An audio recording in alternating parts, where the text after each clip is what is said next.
तो आइए दोस्तों, आज हम लोग दाब परिवर्तन के प्रभावों को समझेंगे कि पदार्थ में कैसे इसका प्रभाव पड़ता है और इसके अंतर्गत कुछ टॉपिक्स को कवर करेंगे। सबसे पहले हम लोग समझते हैं कि पदार्थ की तीनों अवस्थाओं में उसका अंतरा रूपांतरण कैसे होता है।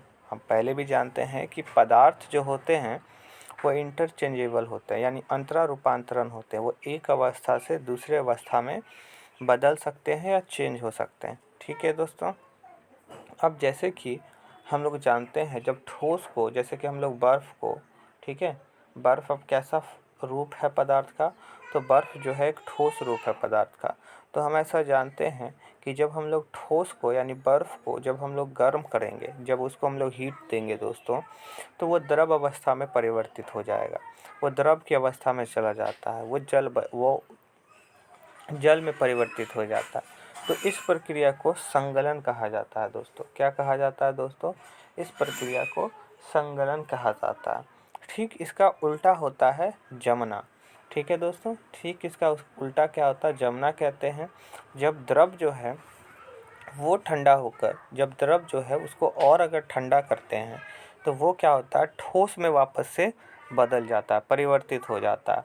और इस तरह से इस प्रक्रिया को हम लोग जमना कहते हैं दोस्तों। ठीक है, अगला चीज़ है कि वाष्पीकरण क्या होता है। जब द्रव को हम लोग गर्म करते हैं दोस्तों, तो वो गैस के रूप में परिवर्तित हो जाता है। जब द्रव को गर्म करेंगे तो वो गैस के रूप में परिवर्तित हो जाएगा और इस प्रक्रिया को वाष्पीकरण कहते हैं। क्या करते हैं दोस्तों? इस प्रक्रिया को वाष्पीकरण कहा जाता है। ठीक इसका उल्टा संघनन होता है। जब गैस के कण ठंडे होकर द्रव में परिवर्तित हो जाते हैं तो इसे हम लोग संघनन कहते हैं दोस्तों। क्या कहते हैं? संघनन कहते हैं। ठीक है, दो और बहुत ही ज़्यादा महत्वपूर्ण टर्म है यहाँ पे। ठीक है, ऊर्ध्वापातन और निक्षेपण। ऊर्ध्वापातन में क्या होता है? गैस जो होता है वो बिना, याद करिए दोस्तों, गैस जो होता है वो बिना द्रव में रूप में परिवर्तित हुए ठोस के रूप में चेंज हो जाते हैं। किस में चेंज हो जाते हैं? ठोस के रूप में चेंज हो जाता है। जैसे कि अगर इस प्रक्रिया को हम लोग निक्षेपण कहते हैं दोस्तों। क्या कहते हैं? इस प्रक्रिया को निक्षेपण कहते हैं। ठीक है, ठीक इसका उल्टा होता है ऊर्ध्वापातन। ठीक इसका उल्टा क्या होता है दोस्तों? ऊर्ध्वापातन होता है। ऊर्ध्वापातन में ठोस के जो कण होते हैं वो बिना द्रव रूप में परिवर्तित हुए सीधे गैसीय अवस्था में चेंज हो जाते हैं दोस्तों। गैसीय अवस्था में परिवर्तित हो जाते हैं और इस प्रक्रिया को ऊर्ध्वापातन कहा जाता है दोस्तों। आगे इसके बारे में हम और समझेंगे। ठीक है दोस्तों, सबसे पहले वाष्पीकरण हम पहले ही बता दिए हैं कि हम जानते हैं कि पदार्थ के जो कण होते हैं दोस्तों, पार्टिकल्स होते हैं, वो हमेशा ही गतिशील होते हैं और कभी रुकते नहीं हैं।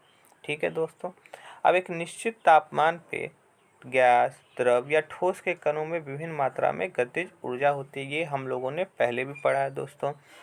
अब द्रवों में सतह पर स्थित कणों के कुछ अंशों में इतनी गतिज ऊर्जा होती है कि वे दूसरे कणों के आकर्षण बल से मुक्त हो जाते हैं।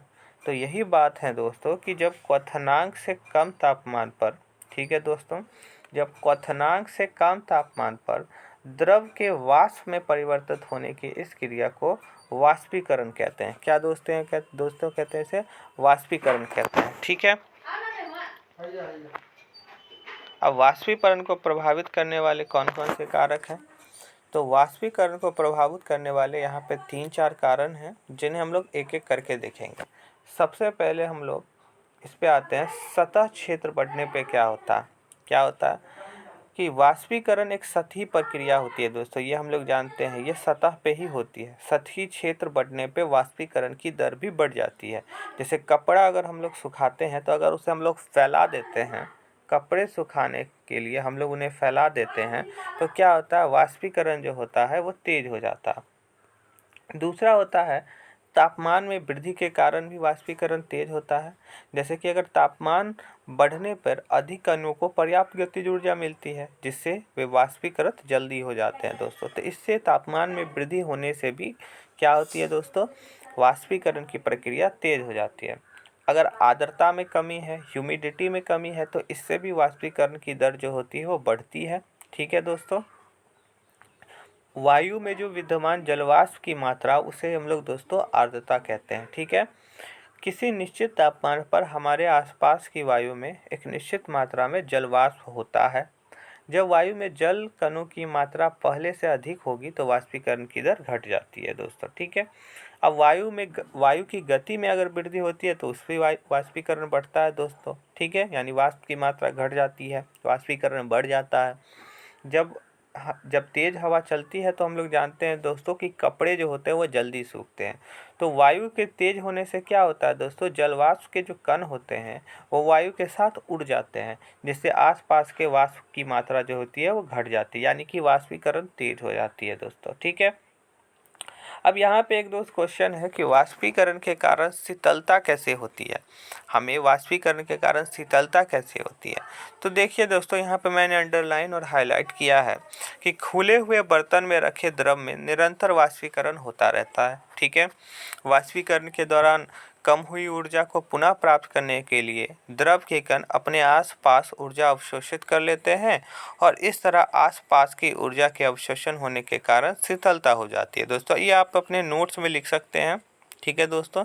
जैसे कि जब आप नाखून की पॉलिश हटाने वाले द्रव होता है एक दोस्तों, जिसे एसीटोन कहा जाता है, वो अपनी हथेली पे गिराते हैं तो क्या होता है, इसके कण आपकी हथेली या उसके आसपास के ऊर्जा प्राप्त करती है और वाष्पीकृत हो जाती है, जिससे हथेली पर शीतलता महसूस होती है, ठीक है।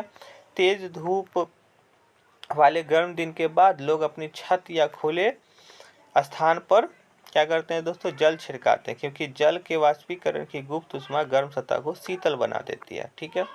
यहाँ पे एक और क्वेश्चन है जो एग्जाम के पॉइंट ऑफ व्यू से आप लिख सकते हैं कि गर्मियों में हमें सूती कपड़े क्यों पहनने चाहिए।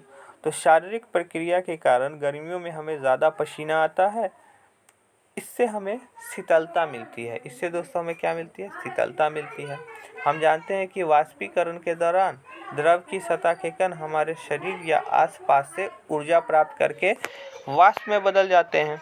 अब वाष्प में बदल जाते हैं तो क्या होता है दोस्तों, वाष्पीकरण की प्रशुद्ध ऊष्मा के बराबर ऊष्मीय ऊर्जा हमारे शरीर से अवशोषित हो जाती है, जिससे शरीर शीतल हो जाता है।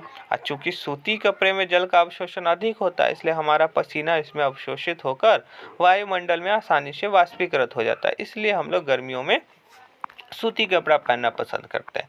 एक और क्वेश्चन है दोस्तों कि बर्फीले जल से भरे गिलास की बाहरी सतह पे जल की बूंदें क्यों नजर आती है। तो क्या होता है दोस्तों कि वायु में उपस्थित जलवाष्प की ऊर्जा ठंडे पानी के संपर्क में आकर कम हो जाती है और यह द्रव अवस्था में बदल जाती है, तो हमें जल की बूंदों के रूप में नजर आता है। यही चीज़ हमारे जल के बूंदों के रूप में नजर आता है। तो ये दोस्तों हमारी जो है पदार्थ की अवस्था यानी पदार्थ चैप्टर से कुछ इम्पोर्टेंट पॉइंट्स से, कुछ इम्पोर्टेंट टॉपिक्स से आप इन्हें अपने कॉपी में नोट्स कर सकते हैं, बोर्ड की तैयारी भी आप कर सकते हैं।